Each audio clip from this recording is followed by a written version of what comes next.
Morning with Farah. Welcome back ATV morning with फरा में खुशामदीद। आज का दिन जो आप छुट्टी मना रहे हैं तो ये छुट्टी सदक़े में हमें मिलती है मज़दूरों के। वो मज़दूर जो कि मिल में हों तो फैक्ट्रियों के पहिए चलते हैं, किस फील्ड्स में हों तो हमें दाने मिलते हैं, ऑफिसेज़ में हों तो मुल्क की पूरी मईशत का पहिया जो है वो रवां होता है। हमें समझते हैं कि सिर्फ कुदाल लेकर बहुत सारे औजार लेकर सड़क के किनारे बैठा हुआ एक शख्स जो है वही मज़दूर है।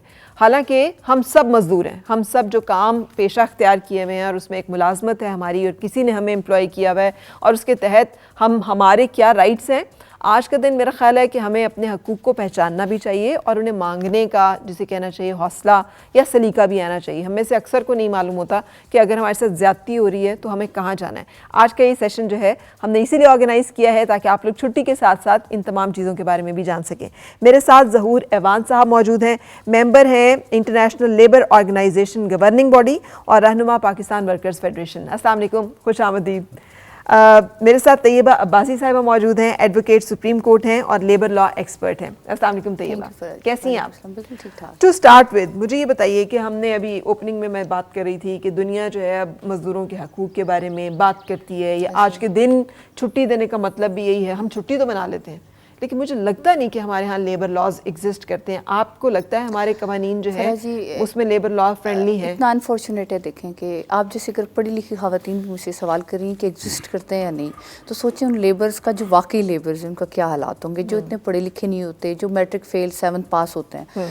तो अनफॉर्चुनेट यही है कि हमें पता नहीं है कि लॉज हैं कि नहीं। और मेरा तो ख्याल ये है कि जिस दिन 1 मई की छुट्टी हो ना तो हम मज़दूरों के लिए एक वर्कशॉप रखा करें, उन सबको कहें कि छुट्टी वाले दिन आएँ और अपने लॉज को पता करें।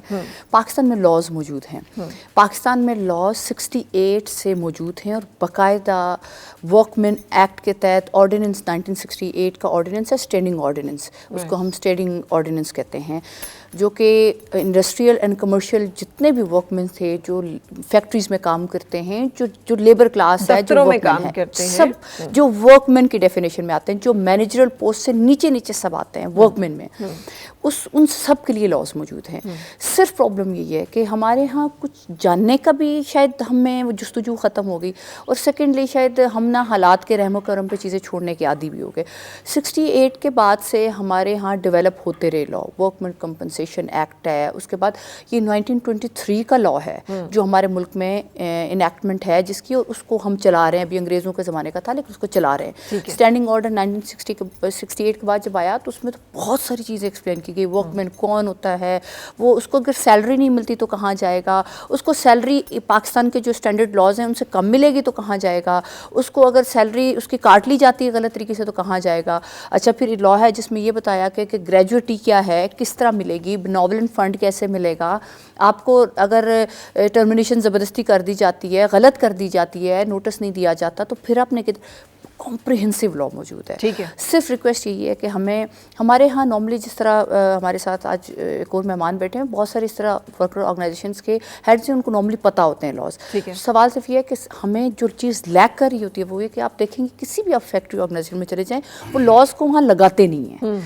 तरीका ये है और इस पे इम्प्लीमेंटेशन ज़रूर होनी चाहिए और उस पे लॉ बनना चाहिए कि हर फैक्ट्री को, हर ऑर्गेनाइजेशन को कंपेल किया जाए बाय लॉ कि आप लोग उर्दू में, इंग्लिश में, उस लोकल लैंग्वेज में जहाँ पे, जैसे पंजाब के बहुत सारे इलाकों में शायद उर्दू भी लोगों को नहीं पढ़नी आती, तो वहाँ पे इस तरह के सेटअप करें कि वहाँ आपके दीवारों पे पेस्ट हुआ कि ताकि जो वर्कर वहाँ तख्ती लग जाएगी तो उसके ऊपर सारे लिखे जाए। तो ज़हूर साहब सर, ये क्यों आज तक आपके ख्याल में मुमकिन नहीं हो सका कि हमारे यहाँ ये आगही हो कि हकूक़ मौजूद हैं, कानून तहफ़्फ़ुज़ देता है उन हकूक़ को जो कि काम करने वाले शख्स के हैं?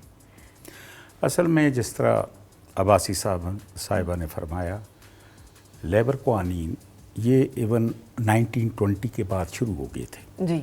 मैटरनिटी एक्ट, ये कायदे आज़म मोहम्मद अली जिन्नाह लेजिस्लेटिव असम्बली में उसके इनिशिएटर थे और ये 1924-25 में आया पहला मैटरनिटी एक्ट जो है जिसके मुताबिक जी हाँ ख़वातीन को जो है, फिर ट्रेड यूनियन एक्ट 1926 आया की छुट्टियां जो हैं वो देने की पाबंदी। हाँ, कोई भी कायदे आज़म मोहम्मद अली जिन्नाह उसके इनिशिएटर हैं, सुभाष चंद्र बोस थे उस वक़्त के। और ये सारा कुछ फिर इसी तरह वर्कमैन कंपनसेशन एक्ट पहले आया 1923 mines act 1923, trade union act 1926, factories act 1934, labour dispute settlement act 1942। सो ये सारे आए, और जिस तरह अब्बासी साहब ने कहा बाद में ये बढ़ते गए, जिस तरह स्टैंडिंग आर्डर आया, स्टैंडिंग आर्डर के बाद फिर आ गया आपका बॉन्डेड लेबर, आपका चाइल्ड लेबर, आपका मुख्तलिफ एक्ट आ गए मुख्तलिफ शक्लों में, और ये चीज़ें मज़ीद आती रही, इंडस्ट्रियलाइजेशन की भी ग्रोथ हुई। तो इस सिलसिले में असल में इम्प्लीमेंटेशन असल मसला है, नो डाउट अबाउट इट।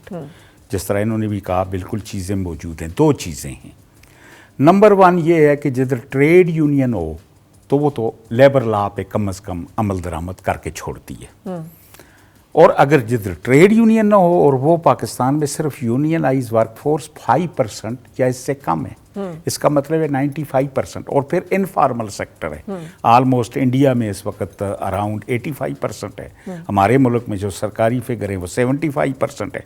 तो इनफॉर्मल सेक्टर पर मजदूर वर्कर तो वो भी है, और बिल्कुल आपने दुरुस्त कहा, वर्कर की डेफिनेशन में सब आते हैं, वो कुदाल वाले नहीं हैं, वो सिर्फ जो रोडों पर बैठे हुए काम की तलाश में वो नहीं है, ये वो भी आता है जो बिल्कुल आपकी ये जितने हम इस वक्त यहाँ पर बैठे हुए हैं, अगर जिनके पास ये पावर नहीं है कि टू एडमिनिस्टर या मैनेजेरियल और एडमिनिस्ट्रेटिव कैपेसिटी, जिनको हायर एंड फायर का हक हो, जो रिक्रूटमेंट कर सकते हो, जो ट्रांसफ़र कर सकते हो, उन पावर के अलावा almost rest those they are worker, वो वर्कमैन में आते हैं, कोई पढ़े लिखे, कोई वाइट कॉलर, कोई ब्लू कॉलर, वो डेफिनेशनें ज़्यादा हैं। लेकिन अब सूरत हाल ये है कि मिसाल के तौर पर हमारे मुल्क में इनफॉर्मल सेक्टर बहुत ज़्यादा है, लेबर लॉ की एप्लीकेबिलिटी है, मसलन पेंशन स्कीम, ये वर्कर वेलफेयर फंड, ये 1969 में आया, पेंशन स्कीम EOBI जिसे कहते हैं वो 1972 में आई उस लेबर पॉलिसी में, सोशल सिक्योरिटी 1965 में आई इलाज मुआवजे के लिए। अब वो एप्लीकेबिलिटी 5 या 5 से ज़्यादा वर्कर पर है, तो जिसका मतलब है 5 या 5 से ज़्यादा वर्कर हमारे मुल्क में कितनी ज़्यादा तादाद है, लेकिन एप्लीकेबिलिटी 50-50 पर भी बाजू का क्यों नहीं है एप्लीकेबल? असल में दो चीज़ें हैं। एक तो ये है, जिस तरह मैंने कहा, जहाँ वर्कर की एक अपनी स्ट्रेंथ हो, यूनियनाइज हो, वो ले लेती है, लेबर लॉ पे एप्लीकेबिलिटी, बियॉन्ड लेबर लॉ भी वो लेती है। हाँ, अलबत्ता जिधर यूनियन नहीं है, फिर लेबर इंस्पेक्शन का निज़ाम है, वो लेबर डिपार्टमेंट का है, वो हुकूमत का काम है कि उनको लेबर लॉज को जो उस पर इन्फोर्समेंट करे। अच्छा सर, आप ज़्यादातर जो सेट ओरिएंटेड सरमायादाराना निज़ाम अनफॉर्चुनेटली हमारे यहाँ एग्जिस्ट करता है, सब जो प्राइवेट सेक्टर है, मल्टीनेशनल तो है नहीं, ज़्यादातर तो सेठ ही की मुख्तलिफ इदारे हैं जिनमें लोग काम करते हैं। उनका एक तरीका ये होता है कि वो अपने इदारे में यूनियन नहीं बनने देते, जो यूनियन बने उसको तो कान पकड़ के फ़ौरन बाहर निकाल दिया रहता है ना, तुम्हें लीडर बनने का शौक है, चलो नौकरी से फारिग। सो अब ये जो एक मामला है कि ये तमाम लोग जो हैं उनके चालों का और उनके जुल्म सितम का शिकार होते हैं, और इसलिए चुपचाप सहने के लिए मजबूर होते हैं कि जो बोलता है उसको वो निकाल देते हैं, वो नौकरी से फारिग हो जाता है, और उसके लिए कोई भी फिर आवाज़ नहीं उठा सकता है, कुछ कर सकता। इसके बारे में बताइए कि फिर अब ये तमाम प्राइवेट इदारों के जो मुलाजिम हैं, ज़्यादा बदतरीन जो इनकी जो हकूक़ की जो हक तलफी होती है वो इन्हीं के साथ हो रही होती है। असल में यही बुनियादी वजह है ना कि ट्रेड यूनियन को, बिल्कुल आपने दुरुस्त फरमाया, सरमायादार कभी भी नहीं चाहता, हमेशा के लिए एक साइकी है मास्टर सर्वेंट रूल, वो नहीं चाहते कोई उठकर हकूक़ के लिए हमारे पास भी आए और ये कहे कि तमाम वर्कर के बिहाफ। तो इस वजह से वो लिटिगेशन में इतना ज़्यादा लगा लेते हैं, और फिर अनफॉर्चुनेटली जो इंस्टीट्यूशन है जो यूनियन साजी की फ़रोग के लिए, वो भी उठकर उनके साथ दे देते हैं, ये भी अनफॉर्चुनेट है। और फिर कंट्रैक्ट वर्कर इतना ज़्यादा है, मैं नाम नहीं लेता इधर, जो भी 5 स्टार होटल हैं, एक में देखें आप तो परमानेंट नेचर ऑफ वर्क में काम करते हैं, चाहे वो ख़वातीन हैं चाहे वो मर्द हैं, लेकिन टोटल तादाद मसलन एक बड़े होटल की वहाँ पर टोटल तादाद 2200 है, कंट्रैक्ट वर्कर जो है वो सिर्फ और सिर्फ वहाँ पर मेरे ख्याल में 1800-1900 है, 200 या 300, हालांकि वो परमानेंट नेचर ऑफ जॉब में है, लेकिन वो जो ही उनके 3 महीने का पीरियड पूरी होता है नया कंट्रैक्ट कर देते हैं। लोग हैं मजबूर हैं एम्प्लॉयमेंट के लिए, यूनियन बनने नहीं देते। लेबर इंस्पेक्शन आपको पता है अनफॉर्चुनेटली वो पूरे तरह इन्फोर्स नहीं कर पाई, तो वो वर्कर का। और इसी तरह देखें EOBI जिस तरह मैंने कहा, वो जो वेलफेयर लॉज हैं हम उनकी बात करते हैं, एक तो जिस तरह स्टैंडिंग आर्डर है ना, वो terms and condition of employment या वगैरह वगैरह, جو صرف اور صرف ویلفیئر کا ہے کہ ایک ورکر جو اس کی جو کنٹریبیوشن ہے وہ امپلائر دے گا 5% آف ہز ویج. جی اچھا اب یہ ہے کہ وہ اس سے بچنے کے لیے وہ ای او بی آئی میں رجسٹرڈ نہیں کراتے. اب دیکھا جائے تو ٹوٹل تعداد جو ای او بی آئی میں رجسٹرڈ کی ہے وہ 30 لاکھ ہے، جبکہ ہمارے ملک میں اگر آج 5% سے اوپر پہ ہو تو وہ 1,30,00,000 ہو، کیونکہ 5 ہر جگہ میں ہے. آپ یہ دیکھ لیں بلیو ایریا کے اندر کتنی بڑی تعداد ہے، بڑی بڑی شاپنگ مال، دوسرے تیسرے، ان کے اندر 5 تو بڑی معمولی بات ہے. ہر دکان ہر سلسلے میں نیچے کے لیول کو کرتا ہوں، میں انڈسٹریل اسٹیٹ کی طرف نہیں جاتا. جو انڈسٹری ہے جس کے اندر 200 300 چار دیواری کے اندر ہیں، بلکہ ان کو بھی نہیں. سو لیبر لا ہے کہ اسٹینڈنگ آرڈر کے تحت، یہ اسٹینڈنگ آرڈر جن کی بات کی سیکشن 2 کے تحت ہر ورکر کو رائٹ ہے کہ وہ اپوائنٹمنٹ لیٹر لے. میں چیلنج کرتا ہوں یہ جہاں پر انڈسٹریل اسٹیٹ میں چلے جائیں، اندر سے ورکر باہر آئے، اس سے پوچھیں آپ کے پاس اپوائنٹمنٹ لیٹر ہے؟ نہیں دیتے، کانٹریکٹ نہیں دیتے، نہیں اپوائنٹمنٹ لیٹر دیتے ہی نہیں، تاکہ ان کا امپلائی وہ جاتے ہوئے صبح ایک کارڈ دے دیتے ہیں ڈیلی ویجز کے علاوہ بھی جو تھوڑے پرماننٹ مہینے کی بھی ہیں. اب جیسے طیبہ، اب یہ جو تمام مطلب قانون شکنی ہے یہ کہ پاکستان کا قانون جو ہے وہ یہ کہتا ہے کہ ایسے کریں، لیکن سیٹ اور پاورفل لوگ جو ہیں یہ علل اعلان اوپن یہ سب کچھ نہیں کر رہے.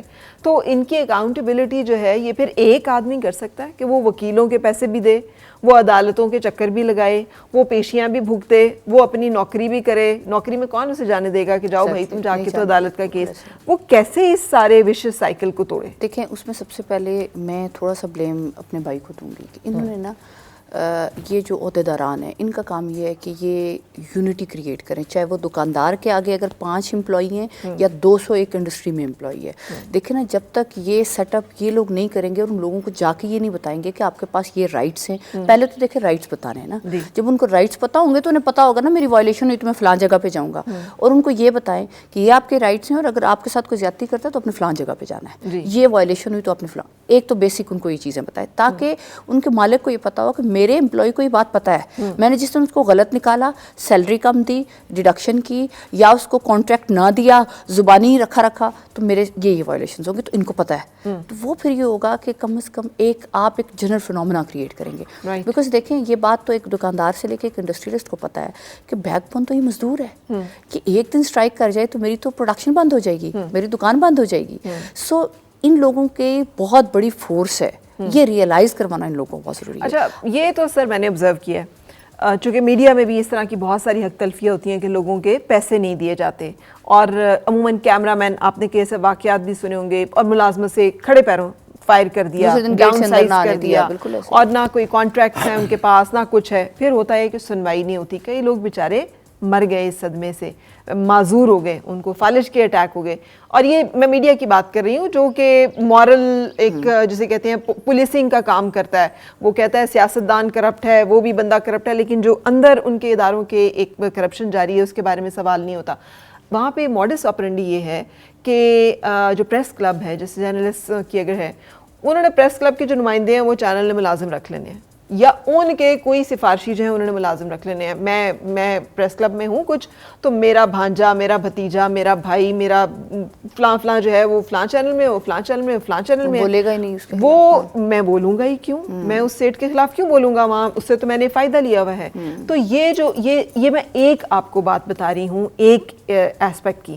تو یہ جو یونینز ہیں یہ کیوں نہیں مزدوروں کے مفاد کا تحفظ کرتی ہیں اور اس کے لیے کسی بھی ایکسٹینٹ تک جانے کے لیے تیار ہوتی ہیں؟ یہ جو ایک رشوت یا وقتی فائدے حاصل کر کے عہدیداران جو ہیں وہ چپ ہو جاتے ہیں، خاموش رہتے ہیں، یہ ذمہ داری کس کی ہے؟ اصل میں یہ میں نہیں کہتا دنیا میں کوئی بھی کسی جگہ فرشتے نہیں ہیں، لیکن ٹریڈ یونین انسٹیٹیوشن میں یہ اپنے 40 سال کے تجربے کی بنیاد پر یہ کہوں گا کہ they are democratic institution, they are accountable to their members, ورنہ وہ دوسرے سال الیکشن کبھی نہ جیت سکی، اور الیکشن انفورسڈ ہیں تھرو لیجسلیشن. دوسری بات آ جاتی ہے جو سب سے عام ہے، دیکھیں سب سے عام بات ہے کہ آپ اگر مثال کے طور پر وہ جس طرح بالکل انہوں نے درست فرمایا کہ یونٹی کے بغیر نہیں حاصل ہو سکتا. جی اب یونٹی کس طرح ہوگی؟ یونین اب یونین اتنی مضبوط نہیں ہوتی کہ ورکر جو ہے ان کو ٹرمینیٹ کر دیں امپلائمنٹ اور پھر عدلیہ آج دن تک یونین کے پاداشت میں آج دن تک یونین کی پاداشت میں جو ورکر نکالا گیا ہے وہ کبھی بحال نہیں ہوا سپریم کورٹ تک. مثالیں دے سکتا ہوں, میرے پاس لکھا ہے. آؤٹ سائڈر ہو جاتے ہیں اور وہ کبھی بحال نہیں ہوئے. میں ایک اور بڑی 5 اسٹار ٹائپ یہاں پر ہاسپیٹل ہے جس کے اندر نرسز ہیں, جس کے اندر اسپیشلسٹوں کو تو خوب دیتے ہیں, اور ایک ایک کمرہ جو ہے ان کا 5 اسٹار ہوٹل کے ریٹ کے برابر ہے. جی 5 اسٹار ہوٹل, وہاں پر یونین بنائی, کوئی 2200-2300 نرسز تھی. اب بڑے اسپیشلسٹوں کو دیتے ہیں لیکن نرسز ہو گئیں, ٹیکنیشین ہو گئے, نیچے کے سلسلے پیرامیڈیکل بہت کم, لیونگ ویج بھی پوری طرح نہیں ہے. اچھا, اب یہ ہے کہ یونین بنی, انہوں نے بھی حساب لگایا کہ جی اگر اس یونین کو ہم کرش کریں, کس طریقہ کار پہ کرش کریں کہ یہ پھر سر نہ اٹھا سکیں. انہوں نے اٹھے, جس طرح کے بڑے بڑے وکیل نامور وہ لے لیے اور جا کر ہائی کورٹوں سے سٹے لے لیا ہمارے خلاف, اور 2 کیس اور بن گئے کہ انہوں نے آ کر بدماشی کی اسپتال کے اندر, اور ٹریڈ یونین بس بدماشی کر گئی. انہوں نے یہ توڑے ہیں کنکاٹ قسم کے کیمرے میں ادھر ادھر کر کے, اور وہ علادہ انہوں نے بھگتے. آج دن تک وہ بحال نہیں ہوئے, اور انفارچونیٹلی ہائی کورٹ نے 3 سال بعد ہماری ڈیٹ نکالی. جی طیبہ, یہ ایک وکیلوں کے اوپر یہ ایک سیاہ دھبا ہے. سیاہ کالا کوٹ نہیں پہنتے آپ, یہ کالا دھبا جو ہے یہ نہیں دھل سکتا کہ چور, ڈاکو, سرمایہ دار جس کا پتہ ہے کہ اس نے حق تلفی کی ہے, اپنے فیس کے چکر میں اس کو بری کروا کر ایک دوسرا شخص جو ہے جو بیچارہ مظلوم ہے اس کی حق تلفی میں آپ لوگ وکالت کر رہے ہوتے ہیں, ایڈوکیسی کر رہے ہوتے ہیں. اور جیسے انہوں نے بتایا, میں خود وٹنس ہوں کہ سالہ سال دیوانی مقدمات, یہ نوکریوں کے مقدمات, یہ بھی دیوانی مقدمات ہی ہیں, پیش ہی نہیں ہونے, کیس نہیں لگنے دیتے. آج جی وہ آئے نہیں ہیں, آج جی وہ وکیل پیش نہیں ہوئے ہیں, آج جی ان کے سر میں درد ہے, آج جی ان کے پیر میں درد ہے, آج جی یہ ہو گیا ہے. غریب مزدور پیش ہو کے, حاضر ہو کے جو ہے وہ تھک جاتا ہے. اب یہ بھی تو آپ کی کمیونٹی بھی تو پوری اس میں اب میرے کورٹ پہ بات آ گئی ہے, آپ کی کمیونٹی پہ بات آ گئی. لیکن اس سے پہلے ہمیں بریک کی اجازت دیجیے گا تاکہ ہم بریک سے واپس آ جائیں, تو پھر ہم سینسٹیو ایشو پہ جاتے ہیں. سو بریک کے بعد ملتے ہیں. گنگنائے ہیں گمشدہ جو خوشیاں.